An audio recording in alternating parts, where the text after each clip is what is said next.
팔복의 여섯째 복은 마음이 청결한 사람에 대하여 말합니다. 마태복음 5장 8절 마음이 청결한 자는 복이 있나니 그들이 하나님을 볼 것이요. 여기서 본다는 말을 하고 있는데요. 보는 것은 단지 우리 눈으로 보는 그것을 의미하는 것이 말하는 것이 아닙니다. 우리가 눈으로 보면 얼마나 복된 것입니까? 우리 눈으로 하나님을 볼 수 있다면 정말 영광스러운 일이지요. 그러나 그것만으로는 본질적인 문제를 해결할 수 없습니다. 그것을 넘어서서 살아계시고 전능하신 하나님께서 나와 교제를 나누어야 진정으로 보는 겁니다. 교제를 나눈다는 것은 하나님은 멀리 떨어져 계신 분이 아니라 나의 삶에 직접 개입하시고 인도하시는 것을 말합니다. 좀 더 구체적으로 말하면 내가 어려움을 만났을 때 내 어려운 사연을 하나님이 들어주셔야 하는 것이죠. 내가 무엇이 옳고 그른지를 모르고 방황할 때 그것을 가르쳐 주셔야 비로소 하나님과 교제한다. 그런 말을 사용할 수 있는 겁니다. 우리가 하나님을 볼 수 있다면, 하나님과 교제를 나눌 수 있다면 그것보다 더 큰 복이 어디 있겠습니까? 우리 인생에서 가장 큰 복은 하나님과 교제를 나누는 겁니다. 만일 그럴 수만 있다면 우리 삶에서 일어나는 모든 어려움은 문제도 아닙니다. 전능하신 하나님께서 나를 도우시는데 누가 나를 어떻게 하겠습니까? 우리가 가지고 있는 근원적인 문제, 내가 어디서부터 왔다가 어디로 가는지, 사후의 세계는 어떻게 되는 것인지 이런 것에 대한 해답도 알 수 있습니다. 지금 대한민국이 탄핵이다, 찬성이다, 반대다 하여 나라가 두 동강 날 정도로 서로 핏대를 올리고 치열하게 싸우고 있는데요. 이런 것들도 하나님께서 한번 이 땅에 나타나시기만 하면은 모든 것이 끝이 나는 겁니다. 하나님이 그렇다 하면 그런 것이죠. 누가 그분의 결정에 대해서 이의를 제기할 수 있겠습니까? 그분은 모든 것의 시작이자 모든 것의 종결자이십니다. 그러나 우리가 하나님을 만난다는 것이 쉽지가 않습니다. 오늘날 우리들의 문제는 너무도 쉽게 하나님을 만날 수 있다. 그렇게 말하기 때문입니다. 어쩌면 초신자들이 하나님을 더 만나기 쉬울 겁니다. 또 실제로 하나님께서는 우리가 신앙이 어릴 때는 자주 만날 수 있지만 신앙이 깊어지면 깊어질수록 하나님을 만나기가 어렵다. 그런데도 우리는 마치 하나님을 호텔의 서비스맨 정도로 생각하면서 항상 대기하고 계시다가 내가 호출하면 언제든지 오시는 분, 그렇게 착각하기 쉽습니다. 그러나 그렇지 않습니다. 우리가 하나님을 쉽게 만날 수 있는 그런 것이 아닙니다. 우리가 하나님을 만나느냐 만나지 못하느냐 하는 것은 매우 중요한 문제입니다. 어쩌면 우리 일생이 거기에 걸려 있다고 해도 과언이 아닙니다. 여러분은 살아가면서 위기를 만났을 때 어디 하소연할 때도 없고, 그래서 하나님이 살아계신다면 내 답답한 사연을 들어주실 것이다. 그렇게 생각하면서 하나님을 만나기를 간절히 소망하신 적이 있습니까? 아마 모르긴 해도 우리 모두 그런 경험이 있습니다. 그러나 하나님을 만나기가 쉽지 않습니다. 그건 신앙이 얕은 우리만 그런 것이 아니라 신앙이 깊다고 하는 신앙의 대선배들도 하나님을 만나지 못하여 부르짖고 절규한 그런 경험이 있습니다. 욥의 경우가 대표적입니다. 그는 자신이 당하는 고난의 이유를 알고자, 그 이유라도 알고자 하나님을 만나고자 하였지만 도무지 하나님을 만날 수가 없습니다. 하나님을 만나서 자신의 억울한 사연을 하소연이라도 하고 싶었지만 만날 수가 없다는 겁니다. 그래서 욥기 23장 3절 9절에서는 이렇게 절규합니다. 내가 어찌하면 하나님을 발견하고 그의 처소에 나아가랴. 어찌하면 그 앞에서 내가 호소하며 변론을 할 말을 내 입에 채우고 내게 대답하시는 말씀을 내가 알며 내게 이르시는 것을 내가 깨달으라. 8절 그런데 내가 앞으로 가도 그가 아니 계시고 뒤로 가도 보이지 아니하며 왼쪽에서 일하시나 내가 만날 수 없고 그가 오른쪽으로 돌이키시나 배울 수가 없구나. 하나님이 살아계시는 것 분명한데 만날 수가 없다는 겁니다. 그래서 하나님이 저기 앞쪽에 계시는가 싶어서 거기 갔더니 거기도 계시지 않고 뒤쪽에 계시는 것 같아. 그래서 뒤쪽으로 돌아봤지만 하나님이 계시지 않고 오른쪽으로 가도 없고 왼쪽으로 가도 없고 하나님을 만날 수가 없어 자신의 답답한 사연을 그렇게 호소하고 있습니다. 그러나 이제 오늘 본문에서는 마음이 청결한 사람이 하나님을 볼 것이라고 합니다. 그러므로 마음이 청결한 사람이 받는 이 복이야말로 복 중에 최고의 복입니다. 우리가 하나님을 만날 수 있는 길은 오직 마음을 청결하게 하는 것뿐입니다. 무엇보다도 마음이 중요하지요. 우리 속담에도 10길 물속은 알아도 한 길 사람의 마음은 모른다. 사람의 마음은 단순한 것 같지만 매우 복잡합니다. 그렇기 때문에 때로는 나도 내 마음 몰라 그런 말을 하는 것이죠. 흔히 하는 말로 모든 일은 우리 마음 먹기에 달려 있습니다. 우리가 어떻게 하면 올바른 마음을 먹고 또 그 올바른 마음을 지킬 수 있겠습니까? 사람의 마음에는 도대체 무엇이 있습니까? 마음이란 게 도대체 무엇입니까? 이것을 잘 이해해야 정말 우리가 마음이 청결해져서 하나님을 볼 수 있게 되고 하나님께 거지하는 그런 복을 누리게 될 것입니다. 마음이라는 단어는 헬라어로 카르디아라고 하는데요. 영어로는 heart가 heart. 원래 카르디아라는 이 단어는 사람의 신체나 짐승의 중심기관, 우리 육체의 중심기관이 뭐죠? 중심에 무엇이 있어요? 심장, 하트가 있죠. 하트. 나중에는 마음이라는 단어로 이렇게 변형되어 사용하였습니다. 그런 점에서 마음은 머리와 다릅니다. 이것을 영어로 설명하면 좀 쉽게 이해할 수 있습니다. 우리말 마음에 해당하는 단어는 영어로 heart와 mind 이 두 가지가 있죠. 우리는 heart와 mind 별 구분 없이 마음이라는 단어로 사용하고 또 그렇게 번역하지만 영어권 사람들은 이 두 단어를 명확하게 구분합니다. 또 헬라어에서도 명확하게 그렇게 구분되어 있습니다. 그들은 마인드라고 할 때 우리 신체기관의 어느 쪽을 가리킵니까? 머리입니까? 마음입니까? 마인드라고 할 때 머리, 마인드는 머리, 주로 머리에 관련되어 있고요. 하트라고 할 때는 어떻게 해요? 마음이라고 할 때 심장, 하트라고 하면 똑같은 마음으로 번역하지만 마인드는 머리고 하트는 심장. 머리는 사람의 지성과 관련이 되어 있지만 마음은 주로 감성과 관련되어 있습니다. 사실 우리의 신체의 중심, 이 심장에는 이렇게 감각을 느끼는 기관은 별 없지요. 심장 자체는 그것이 없습니다. 심장은 우리 혈액을 박동시켜서 펌프질해서 온몸에 공급하는 그런 역할을 하는 것이 심장입니다. 그러나 우리가 어떤 흥분된 일을 겪거나 불안한 일을 당하면 머리도 반응을 하지만 머리도 아프지만 그러나 심장이 먼저 더 크게 작동합니다. 심장이 불규칙적으로 박동하지요. 의학적으로는 심장이 박동하는 그런 심장은 혈액을 순환시키는 그런 기능을 하지만 그러나 이 사람의 감정과도 긴밀하게 연결되어 있습니다. 그 심장이 사람의 감정과 어떻게 연결되어 있는지 저는 의학자가 아니라서 잘 모르겠습니다. 의학적으로 여러 가지 설명하는 방식이 있겠지요. 분명한 것은 기쁜 일, 슬픈 일, 힘든 일을 만날 때 머리보다는 심장이 더 격렬하게 반응한다는 겁니다. 이것은 참 신비한 신체의 반응입니다. 머리가 심장에 그렇게 반응하도록 지시하는지 그런 체계가 있는지 잘 모르겠습니다. 그러나 분명한 것은 머리가 아니라 심장이 더 크게 반응한다는 겁니다. 그래서 옛부터 사람들은 사람의 감정, 우리 인간의 지적, 영적 중심부는 머리에 있는 것이 아니라 어디에요? 가슴에 있다. 심장에 있다. 그렇게 말했습니다. 사람의 인격, 영혼의 중심이 머리가 아니라 심장에 있다는 겁니다.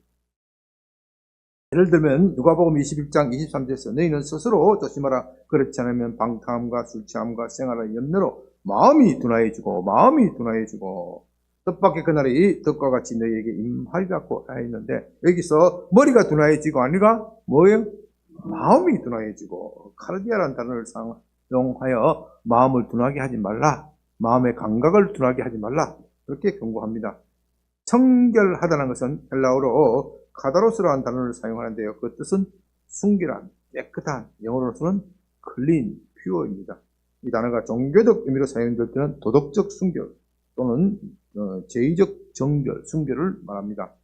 본다는 것은 앞에서 말한 바와 같이 눈으로 보는 것을 의미하는 것이 아니라 하나님과 영적 교제를 나누는 것을 말합니다. 하나님이 내 어려운 사연을 들어주시고 무엇이 옳고 그른 것인지 내 길을 인도하시고 지도하실 때 비로소 우리는 본다는 말을 사용할 수 있는 겁니다.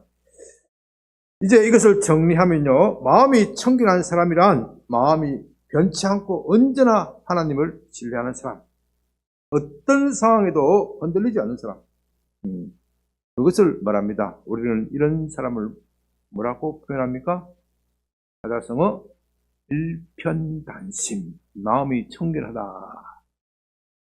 그 말을 할 때 여러분은 일편단심이라는 단어를 떠올려야 합니다. 뭐라고요? 일편단심. 마음이 일편단심이 된 사람이 청결한 것이고 그 사람이 하나님을 보는 복을 받게 된다. 그런 뜻입니다. 사람이 처음 지음을 받았을 때 그 마음은 청결한 상태였습니다. 창세기 2장을 보면 아담은 하나님이 창설하신 에덴 동산에서 하나님과 동행하면서 살았고 모든 것이 부족함이 없이 행복했습니다. 아담이 그처럼 하나님과 동행할 수 있었던 것은 그의 마음이 청결했기 때문에 일편단심이었기 때문에 그런 겁니다. 그러나 우리는 지금의 세상은 하나님을 보지 못합니다. 왜냐하면 우리가 타락했기 때문입니다. 마음이 청결하다는 것은 언제나 하나님만 신뢰하고 바라보는 것입니다. 이 기준에서 벗어나면 청결한 것이 아닙니다. 단 한순간이라도 딴 마음을 품으면 청결한 것이 아닙니다. 그 부정함이 온 마음을 순식간에 채워버릴 것입니다. 그러나 우리 중에 누가 일편단심으로 하나님만 바라볼 사람이 있겠습니까? 우리 중에 누가 언제나 하나님만 바라보고 신뢰하고 있습니까? 제가 잘라서 말하는데 그런 사람은 이 자리에 아무도 없습니다. 여러분도 아니고 저도 아닙니다. 우리가 언제나 하나님만 바라보아야 하는데 그렇지 않습니다. 평안할 때 하나님을 바라보는 것 같지만 막상 고난과 역경, 어려움이 닥치면 내 속에 있는 것이 드러납니다. 하나님이 살아계신지, 계신 것이 맞는 것인지, 나를 도와주시는 것인지 의심합니다. 이것은요, 사도의 경우도 마찬가지입니다. 사도 중에서 가장 믿음이 크다고 하는 베드로조차도 풍랑이 이는 물결을 앞에서 흔들렸습니다. 이 흔들리는 마음을 가지고 신학자들은 본질적으로 사람의 마음이 부패하였다. 그렇게 표현합니다. 부패하였다는 말은요, 사람이 본질적으로 착한 일을 하거나 아름다운 예술 작품을 남길 수 있는 능력이 상실되었다.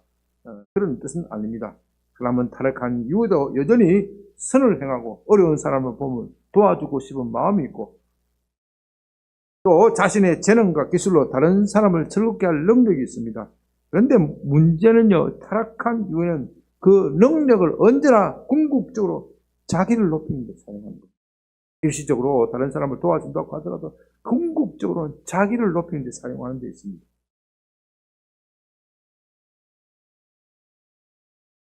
우리는 선행을 하더라도 그 동기는 언제나 끝에 가서는 자기가 높아져야 합니다. 그러니 타락했다는 겁니다. 이것을 분별하는 것은 어렵지 않지요. 우리 중에 누가 재물로 다른 사람을 도와주고 또 기도와 헌신으로 교회를 위하여 봉사하고 있는데 목사나 성도들이 그것을 인정해 주지 않으면 섭섭하지 않을 사람이 어디 있습니까? 우리는 다 그런 섭섭증을 가지고 있습니다. 그건 저도 마찬가지입니다. 솔직히 말하면 저와 같은 성직에 있는 목사일수록 명예욕이 더 강합니다. 섭섭증이 더 강합니다. 제가 주일 저녁에는 우리 집사람에게 꼭 물어보는 말이 있어요. 잠자기 전에 꼭 물어봐야 내 직성이 풀려요. 오늘 설교 어땠어? 그러면 나는 참 대답하기 힘들지요. 매일 은혜가 있는 건 아니잖아요. 시원찮다 이렇게 대답해야 되는데 그러다가는 남편이 어떻게 해요? 상처를 받으니까 뭐라 그래? 원래 기가 잘 먹여서 안 들렸어. 원래 제가 다 바른 일 봉사한다고 바빠서 잘 안 들렸어. 오늘 족속거나 그렇게 생각하는 거죠. 예. 내가 묻지 말아야 되는데 꼭 묻고 오늘 저녁에도 물을 것 같아. 예? 왜냐하면 나는 잘했다는 소리를 듣고 싶기 때문에. 인정받고 싶어하는 마음이 곧 자기를 높이는 마음이지요. 제가 묻지 않기로 여러 번 작정하지만 잘 안 돼요. 그런 점에서 제 마음조차도 정결하지 못합니다. 청결하지 못하니 하나님을 볼 수가 없습니다. 그래도 제가 살아서 목회를 하고 있는 것은 하나님이 자비롭기 때문입니다. 제가 청결히 하지 못하더라도, 늘 청결한 상태를 유지하지 못하더라도 불쌍하게 여겨주셔서 가끔이라도 만나주시니 감사하고 목회하는 겁니다. 그러나 우리가 마음이 청결한다면 늘 하나님을 만나고 늘 하나님과 동행하는 겁니다. 그렇다면 우리가 어떻게 하면 청결한 마음을 가질 수 있을까? 이것이 오늘 문제의 핵심입니다. 다윗은 이스라엘 사람들이 가장 존경하는 성군이고 또 우리 모두가 부러워하는 믿음의 사람입니다. 이 세상에 다윗만한 믿음을 가진 사람이 어디 있겠습니까? 그는 한낱 양을 치는 목자에서 목동에서 부름을 받아서 이락 이스라엘의 최고의 자리인 왕이 되었습니다. 그는 하나님의 도움을 입어 가는 곳마다 승리를 거두었습니다. 국내 내전을 평정하였을 뿐만 아니라 주의 나라를 굴복시켜 이스라엘을 최고의 나라로 만들었습니다. 그렇게 성공한 그가 그 성공이 오히려 독이 되었습니다. 다윗이 높은 궁궐 아래서 내려보다가 그만 자신의 치적에 마음이 붕 떠버렸습니다. 그만 마음이 교만해졌습니다. 한순간 마음이 교만해졌습니다. 멀리서 여인이 목욕하는 것을 발견하고 그냥 탐해버립니다. 그것도 그 여인의 남편이 전쟁터에 나가서 생사를 알 수 없는 전쟁터에 나왔음에도 불구하고 그런 짓을 합니다. 왕으로서는 도저히 그렇게 하면 안 되는 짓이죠. 자신의 범죄가 발각될 것이 우려되어서 강계를 써서 아예 그 남편을 죽여버리고 그 여인을 자기가 차지해 버리지요. 이렇게 완전 범죄를 저질렀다고 생각하지만 누구는 아십니까? 하나님은 아십니다. 나단 선지자가 나타나서 그의 죄를 신랄하게 지적합니다. 그는 그 지적을 듣고 뒤늦게 정신을 차리고 회개합니다. 그렇게 해서 지은 시가 시편 51편인데요. 그 10절에서 이렇게 탄식합니다. 하나님이여 내 속에 정한 마음을 창조하시고 내 안에 정직한 영을 새롭게 하소서. 다윗은 생각해 봅니다. 내가 얼마나 하나님을 사랑했던가. 하나님만 바라보고 하나님만 의지하겠다. 그렇게 결심하고 살아왔던가. 그러나 일순간 한눈을 팔아버렸습니다. 한눈을 파는 순간 남의 부인을 강탈한 자요 끔찍한 살인자, 흉악한 죄인으로 전락하였습니다. 그러니까 자신 안에 있는 그 무섭고 끔찍한 죄를 발견하고서는 눈물을 흘립니다. 그가 얼마나 뉘우치고서 눈물을 흘렸는지 10편 6편 6절에서는 침상이 눈물에 떠오를 지경이고 요가 눈물에 젖었다 그렇게 말합니다. 그는 그렇게 애절하게 기도하면서 깨닫습니다. 사람은 별 수 없다. 하나님이 나를 새 사람으로 만들어주지 않으면 희망이 없다. 그러면서 하는 기도가 바로 이 기도입니다. 하나님이여 내 속에 정한 마음을 창조하시고 내 안에 정직한 영을 새롭게 하소서. 다윗은 자신의 결심이 얼마나 허약할지를 깨닫습니다. 하나님께서 그를 완전히 새 사람으로 만들어주지 않으면 또 다시 죄를 지을 것입니다. 그래서 하나님께서 자신 속에 완전히 새롭게 새로운 사람으로 만들어줄 것을 탄원합니다. 바로 이것입니다. 우리는 우리 자신의 힘으로 우리 마음을 깨끗하게 하지 못합니다. 울어도 안 되고 눈물 많이 흘려도 안 됩니다. 또다시 죄 짓습니다. 오직 하나님께서 우리 안에 새로운 영, 새로운 사람, 새로운 마음을 주셔야 가능한 일입니다. 그런데 이 시편 51편에서는 오늘 주제와 관련한 청결한 마음과 관련하여 매우 흥미로운 구절이 나옵니다. 시편 51편 7절 웃을처로 나를 정결하게 하소서. 내가 정하리이다. 나의 죄를 씻어 주소서. 내가 눈보다 희리다. 다윗은 우슬초로 자신을 정결하게 해달라고 그렇게 말하고 있습니다. 우슬초는요, 중동이 담벽에서 자라는 식물인데요. 우리나라에는 보기가 어렵습니다. 우리나라의 모양새가 우리나라 쑥 길게 자라면 아주 여름에 쑥 무성하게 자라면 아주 뭐 그런 식물이라고 합니다. 모양이 비슷하다고 합니다. 구약시대에 이 제사를 드릴 때 이 우슬초 다발을 묶어서 그 피에 묻혀서 정결하게 하는 의식, 그러니까 우슬초는 정결하게 하는 의식에 사용되었습니다. 예를 들면 출애굽기 12장에서 하나님께서 이집트에게 재앙을 내리실 때, 그 이집트 전국에 재앙을 내리실 때 그 집에 문설주에 어린 양의 피가 바른 집은 장자의 재앙이 내리지 않도록, 죽음의 재앙이 내리지 않도록 그렇게 하셨습니다. 그리고 이 피를 바를 때 우슬초, 어린 양을 잡아서 그 피를 우슬초에 찍어서 이렇게 뿌렸단 말입니다. 다윗은 그것을 또 올리면서 우슬초로 자신을 정결하게 해달라고 간청합니다.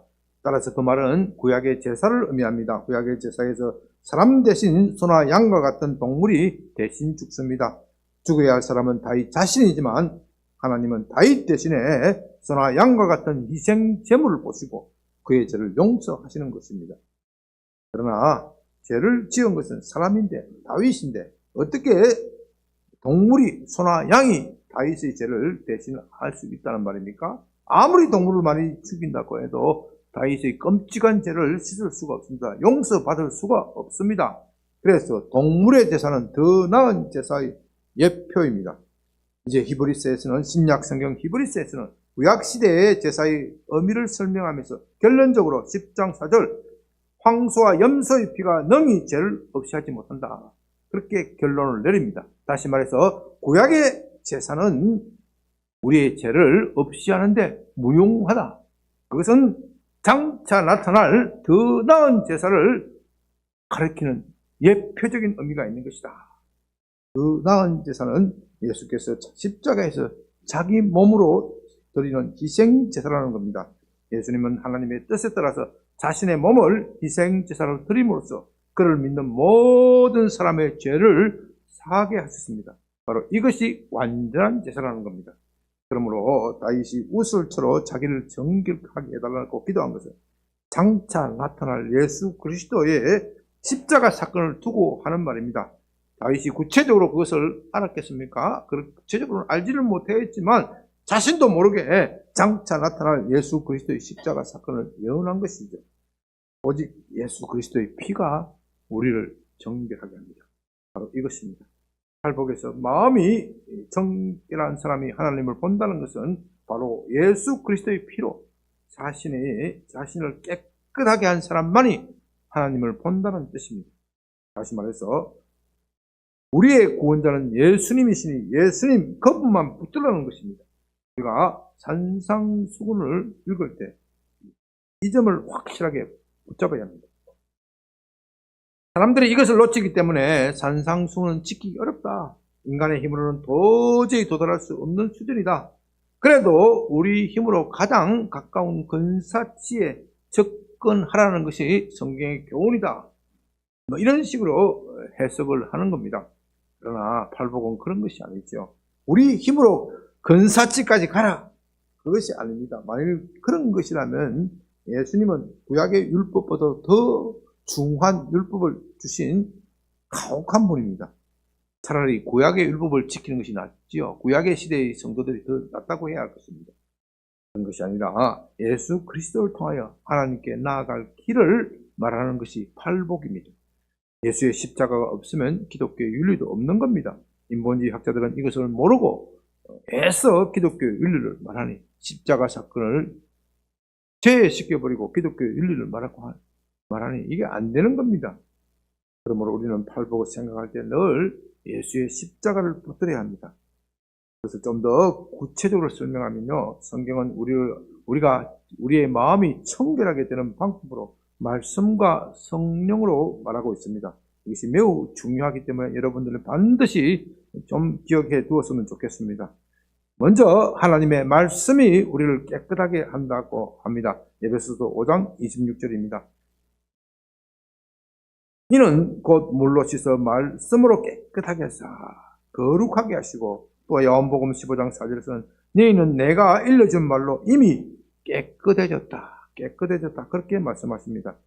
그렇다면 말씀이 어떤 과정으로 우리를 깨끗하게 만듭니까? 우리가 이 과정을 제대로 이해하는 것이 중요합니다. 그래야 말씀을 제대로 읽을 수 있습니다. 먼저 성경의 핵심 주제가 예수 그리스도의 십자가입니다. 우리가 성경을 읽을 때 십자가를 발견해야 합니다. 그 순간 우리는 예수님의 십자가를 발견하는 순간 십자가를 바라보게 되고, 예수님의 십자가를 보는 순간 우리의 죄의 끔찍함을 깨닫습니다. 하나님께서 우리를 위하여 큰 희생을 치렀다는 것을 발견합니다. 그것을 안다면 죄를 지을 마음이 싹 달아나게 됩니다. 예수 그리스도의 십자가를 보면서도 죄 짓는 사람은요, 그리스도인이 아니지요. 십자가를 믿는 것이 아닙니다. 그러므로 예수 그리스도의 십자가는 우리를 모든 죄를 이기게 하는 생명의 원천입니다. 그런 점에서 오늘 우리 교회에서 성경 읽기 카톡에서 성경 읽는 붐이 일어나는 것 참 감사드립니다. 성경은 예수를 증언하는 책입니다. 성경을 자꾸 읽다가 보면 예수 그리스도의 십자가의 사건이 우리 눈에 들어오게 되어 있습니다. 그런데 이런 은혜는 아무나 있는 것이 아닙니다. 어떤 사람은 성경을 읽지만 여전히 무덤덤합니다. 그냥 이스라엘 역사 이야기 정도로만 생각할 뿐입니다. 좀 더 나은 사람은 그냥 교훈집 정도로 생각합니다. 십자가 나를 위한 사건이라는 이해는 오직 성령께서 우리 마음에 일을 하셔야 되는 겁니다.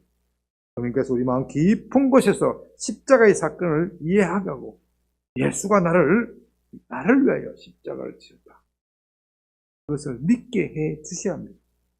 바로 그럴 때 우리는 십자가 사건에 더욱 깊이 들어가게 됩니다.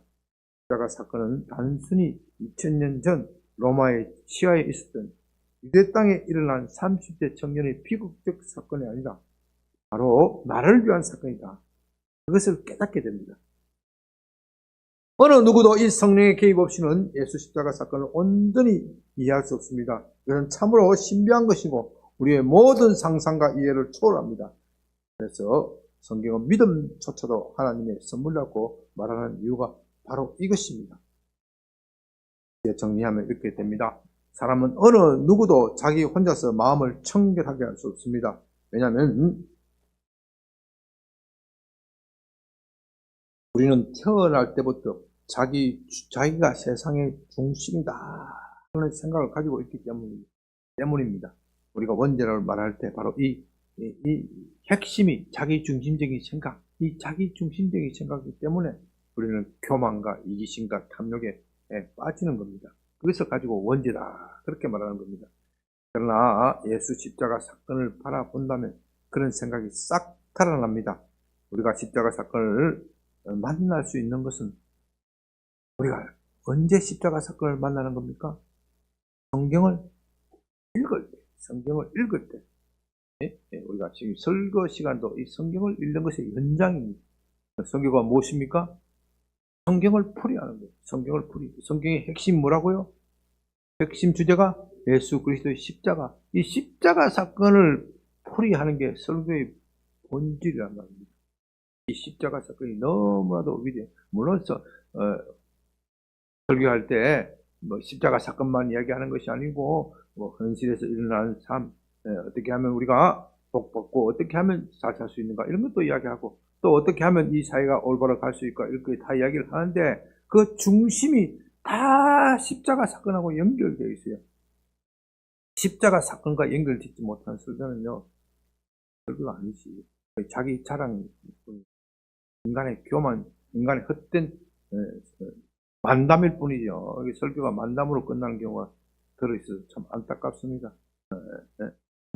저는 원래 그래서 만담을 잘 못하는 만담 하는 재주는 없거든요. 그래서 포기하고 만담하는 재주가 없으니까 십자가 사건만 계속 이야기하는 거예요. 이 십자가 사건이 저와 여러분을 대한민국을 살리는 거예요.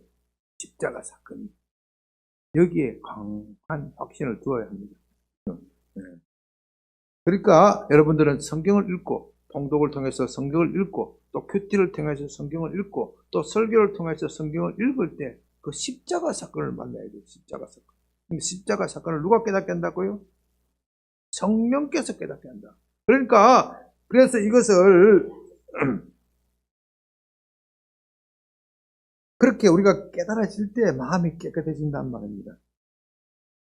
그러나 예수의 피를 의지하는 것은 그 순간에 그치는 것이 아니라 계속적으로 일평생 지속되어야 합니다. 우리가 믿는다고 하지만 늘 실수가 많습니다. 이 세상은 악하고 우리의 믿음은 약합니다. 우리가 모두 실수가 많지요. 육신이 연약하여 죄를 짓습니다. 그래서 다시 예수 그리스도의 십자가 앞에 와야 합니다. 그의 피를 의지해야 합니다. 다윗의 고백처럼 우슬처럼 늘 우리의 마음에 예수의 피로 적셔야 합니다. 그래야 청결한 마음을 가지고 하나님을 볼 수 있는 겁니다. 그럼 보십시오.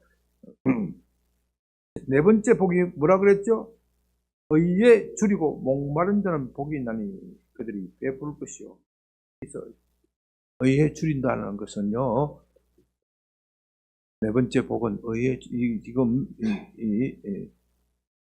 마음이 청결을 하다 하는 것은 여섯째 복은 이 네 번째 복과 깊이 연관되어 있습니다. 의에 줄이고 목마르다 할 때 의는 뭐라 그랬죠? 내가 어떻게 하면 선한 존재가 될 수 있는가? 내가 어떻게 하면 선한 존재가 될 수 있는가? 의에 줄이고 목마른 사람, 그들이 베풀 것이다 하는, 우리가 어떻게 하면 선한 존재가 될 수 있을 것인가? 그렇게 몸부림칠 때 하나님께서 우리를 선한 존재, 예수 그리스도의 의를 입혀주셔서 선한 존재로 만들어주신다. 그 선한 존재가 계속 유지되어야 하는 것이 뭐예요? 마음이 청결한 거예요. 그것이 마음이 청결한 거예요. 그래서 이 여섯 번째 마음이 청결한 법은 이 네 번째 복, 의에 줄이고 목마른 것의 연장이에요. 그것을 신학적 용어로 하면은 성화라고 그래요. 성화. 우리 그리스도인들은 성화에 목숨을 걸어야 합니다. 성화되지 않으면 어느 누구도 하나님을 볼 수가 없습니다. 하나님을 볼 수 없으면 우리 인생의 문제를 해결할 수가 없습니다. 저와 여러분들은요, 하나님의 손에 든 것, 그거 뺏으려고 얼마나 발부둥칩니까? 하나님이 손에 부귀와 영화와 존귀, 우리가 가지고 싶은 모든 것이 다 하나님의 손에 있다고 합니다. 그 하나님의 손에 있는 것을 빼앗으려고 그냥 악을 써요. 그 악을 써서 주여 주시옵소서, 주시옵소서. 전기산 기도원 가면요, 주시옵소서, 주시옵소서. 요즘은 좀 하더만 한때 주시옵소서 막 떨썩해요. 어떤 목사님이 지금 이야기해요. 성전 안에서 주시옵소서 하는 거 10억 주시옵소서 하고요. 밖에 가면 100억 주시옵소서. 저 멀리 가면 100억, 200억 달라고. 멀리 올라갈수록 억 소리가 크긴 한데, 하나님이 손에 있는 거 빼앗기 위해서 막 발부둥 치는 거예요. 발부둥 치는 거예요. 우상 숭배하듯이 하나님을 숭배. 우리 영성이, 우리 그리스도인 영성이, 한국교회 영성이 그 정도 수준밖에 안 돼요. 한국교회 문제만 아니고 이 현대교회의 문제가 너무 물질주의에 빠져 있어요. 정말 주님이 원하시는 것은 우리 마음이 청결한 거예요. 이 마음이 청결하도록 하나님께서 우리 네 번째 복을 통하여 우리를 어렵게 해주셨으면, 우리를 착한 사람 만들어 주셨으면 그 착한 사람 상태인 상태를 계속 유지해야 하는데 여기에는 관심이 없단 말입니다. 우리가 하나님 앞에 선한 존재, 선한 일을 하느냐 안 하느냐, 이건 부차적인 거예요. 사람들이 여기에 포커스를 두니까 오류에 빠지는 겁니다. 내가 선한 존재가 되어야, 선하게 행동할 수 있습니다. 여러분, 예수님은 십자가 사건을 앞에 두고 얼마나 고민되고 힘들었겠어요. 그런데 예수님이 그 십자가를 져야 하는 순간에 십자가 안 지기가 쉽겠어요? 지기가 쉽겠어요? 네? 이거 중요한 질문이에요. 여러분, 십자가 사건을 앞에 두고 예수님이 십자가 지기가 쉬울까? 안 지기가 쉬울까? 네? 안 지기가 어려워요. 예수님은 그 순간에 십자가 사건을 앞에 놓고 앉을 수도 있고 질 수도 있지만 지기가 쉬워. 왜? 예수님의 본성이 내가 어떤 순간에라도 하나님의 뜻을 따라야 한다. 착한 분이잖아요. 선한 분이기 때문에. 이 선한 사람은 악한 일 하기가 어려워요. 그런데 악한 사람이 선한 일 하기가 또 어려워. 악한 사람이 어쩌다가 소발의 뒤닦기로 선을 할 수 있지만 악한 사람은 선을 하기가 정말 힘들어. 누구 특정인을 거명해서 좀 미안하지만 김정은이가 착한 일 하기가 정말 힘드는 거요. 힘드는 거요. 네? 그거보다 더 힘든 것이 예수님이 십자가 안 지는 거예요. 그거보다 더 힘든 것이 예수님이 십자가 안 지는 거예요. 왜? 예수님은 완전한 선이시기 때문에. 그러니까 우리가 마음이 청결하다 어떻다 하는 것은 우리 존재 자체가 청결해져야 한다. 우리 존재 자체가 하나님의 선하심, 예수님의 거룩하심을 닮아가야 된다. 이걸 말하는 거예요. 이걸 자꾸 놓치고 내가 깨끗하게 행실해야 된다, 깨끗하게 행동해야 된다 하니까 바리새인적 기질이 나오는 거예요. 어느 한 부분은 착한 것 같지만 어느 한 부분에는 삐져나와가지고 다른 사람에게 저 사람 바리새인이야 하는 소리를 듣는 거예요. 그러므로 마음이 청결, 마음이 뭐라 그랬죠? 우리 머리가 아니고 우리 심장, 하트, 우리 인격의 본질. 어떤 사람 이걸 잠재의식, 내면 이렇게 표현해요. 잠재의식이 내면이 관리가 잘 돼야 돼. 우리 내면 잠재의식이 관리가 잘 돼야 돼. 이 잠재의식이 관리가 잘 되지 못하면은 엉뚱한 결정을 한단 말입니다. 현대 심리학자들은 인간이 어떻게 결정하느냐? 결정하는 것은 이 의식보다는 뭐가 더 중요하다고요? 무의식의 세계가 더 중요하다. 무의식의 세계가 더 중요하다. 아주 현대 심리학자들이 그것을 발견하고 대단한 발견한 것처럼 떠드는데 아니요. 성경에 이미 그거 다 나와 있어. 성경에 이미 내면이 중요하다. 그 과학적 용어만 달아쓸 것뿐이야. 내면이 중요해. 내면이. 예. 그러니까 예수님께서 뭐라고 하셨죠? 너 마음에 쌓은 선에서 선한 행실을 내고 마음에 쌓은 악에서 악한 행실을 할 수밖에 없다. 그러니까 이 마음 관리를 잘해라. 예수 믿어서 의로워졌느냐? 그 의로워진 것을 매일과 같이 깨끗하게 관리를 잘해라. 그러면 내가 착한 일을 하는 것 자연스럽게 될 것이다. 하나님의 계명을 지키는 것 너무나도 쉽게 될 것이다. 그것이 마음이 청결하다는 겁니다. 시편 24편 3절에서 여호와의 산에 오를 자가 누구며 그의 거룩한 곳에 설 자가 누구인가? 그렇게 묻고 곧 손이 깨끗하며 마음이 청결하며 뜻을 허탄한 데 두지 아니하며 거짓 명세하지 아니하는 자로다. 라고 대답하고 있습니다. 마음이 청결한 사람이라야 하나님의 거룩한 산에 오를 수 있습니다. 그것은 곧 마음이 청결한 사람이 하나님을 볼 것이다 하는 오늘 팔복의 말씀과도 일치하는 겁니다. 여러분들은 이 마음이라고 할 때는 어디를 가리켜야 된다고요? 여기요? 가슴. 내 심장, 내면을 관리를 잘해야 돼. 어쩌다가 선한 행실을 하는 거 별로 도움이 안 돼. 그것도 뭐 힘들고 어렵게 하겠지만 진짜 중요한 것은 내가 본질적으로 하나님 앞에서 착한 사람 되는 것. 우리가 이것을 위하여 금식도 하고 몸부림치도 시기도 하고 그렇게 해야 하는 겁니다. 사랑하는 여러분, 마음이 청결한 사람이 복을 받는다고 할 때 이 심장을 잘 관리하는 여러분이 되시길 바랍니다. 아버지 하나님 감사합니다.